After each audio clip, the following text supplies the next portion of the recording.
So this is where I'm in my life right now. I'm taking care of my 17-year-old brother, who's about your age, and I'm only 5 years older than him. And my mother's in Mexico, and she is unable to return to this country for legal purposes that you might also experience with your own families, as the majority of the population here does. And so I'm taking care of him. We just moved to a 2-bedroom apartment, and in Alameda County, or in the Bay Area, that is a huge leap for me because the rent is very high.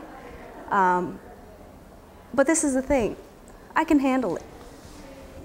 I can handle all that, and full-time UC Berkeley, and full-time job. Why? Because I sat right where you're at. Well, not this classroom, this is new, but I was right here. This is where it all started. Actually, Shepherd Elementary, Shepherd Rams, and then here. So this district has a lot to give you, a lot. And if you take advantage of it, wishes and dreams are nothing compared to what you'll be able to achieve. Nothing.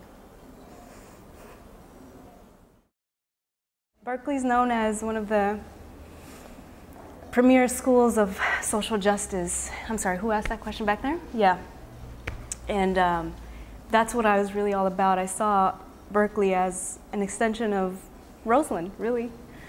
And I chose to go there not just because it's that kind of school, but because I had people here let me know that I could get into the #1 public school in the world, #1 public school in the world. From here, you might think this old little raggedy warehouse has nothing to offer you at this age. You might not. You might actually be very grateful for what you have and be working very hard. But for those of you who think that, high school is it, no, this is not the place for you if you think that way. And I'm sorry to sound very negative, but this is what I received when I was your age, and that's how I made my decisions. That's why I make the decisions that I'm making today. Actually, so Connor here, I tell this story all the time. Our first and only field trip to UC Berkeley was when I was in the 10th grade. And she was sitting on the ride back in the bus. She was sitting right behind me. And those seats on the bus are like this, but you can also smell or hear the person who's behind you or in front of you. Well, she heard me say, as we were leaving UC Berkeley, I looked at the North Gate, popular campus area there, and I whispered to myself, this was an idea that was just secret to myself. And I said, well, I really see myself going here. And so Connor heard that, and she said, yeah, you can do it. When the funders of this school, some of them doubted me, actually, when they would come here, and I mentioned to someone, they asked me, where do you plan to go in 2 years?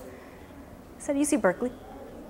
He said, oh, whoa, I don't know about that. Maybe you should try the JC, it's cheaper. You'll be able to afford it. It's right at home. I said, no, thanks for the advice, but I'm going to UC Berkeley. And 2 years later, got in, full ride for 4 years. I'm doing well. And it was all because it started here at the Roseland District. I say, if you're in the 10th grade, start getting your stuff together now and jump to the 4-year track, because you don't have time to waste at the JC track. You don't. And knowing your situation, which was my same place, these are criteria for getting a full ride. If you're broke, if you're colored, and if you're a leader in your community, that equals to a full ride at a 4-year institution. And you can talk to anyone who graduated my cohort, my class, who also went to another UC. Not a CSU, not a JC, but UC. Most of them are getting big money to study there. And when I say full ride, I mean tuition, room and board for at least 2-3 years, And even now, I'm still getting help with financial aid in terms of getting my rent, paying for food, paying for books, transportation, all that. So really, is this a 10th grade class? Yeah.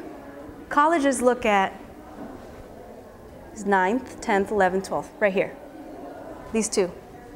That's it. And I know this because I've spoken to and heard and listened to various college admissions readers. And that personal statement, you gotta really get that going now and really put a lot of effort in it and put your heart and soul in it. And if you have hardships in your life, don't use those as excuses as to why you haven't achieved much with your GPA or what. They don't want to hear excuses. They get a lot of those per year, a lot. How did you overcome those barriers?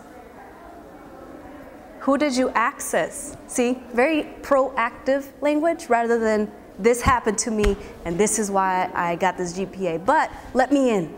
That's not gonna be your ticket in, right? Let me tell you right now, the Harvards, the Stanfords, the Cornells, all those universities, the Berkeleys, they're looking to fill in quotas. And what I mean by quotas is students of color, there's so many slots that we have to fill for them. Students of this sort of economic bracket, we have to fill this quota. And the Harvards right now, the Columbias right now, they're looking for the next Michelles and the next Barack Obamas. So don't limit yourself to just California or CSUs or JCs. Take that leap forward. It's a scary leap. I'm about to take it right now, again, for PhD programs, grad school. Take it forward and go to the East Coast. Get that scholarship.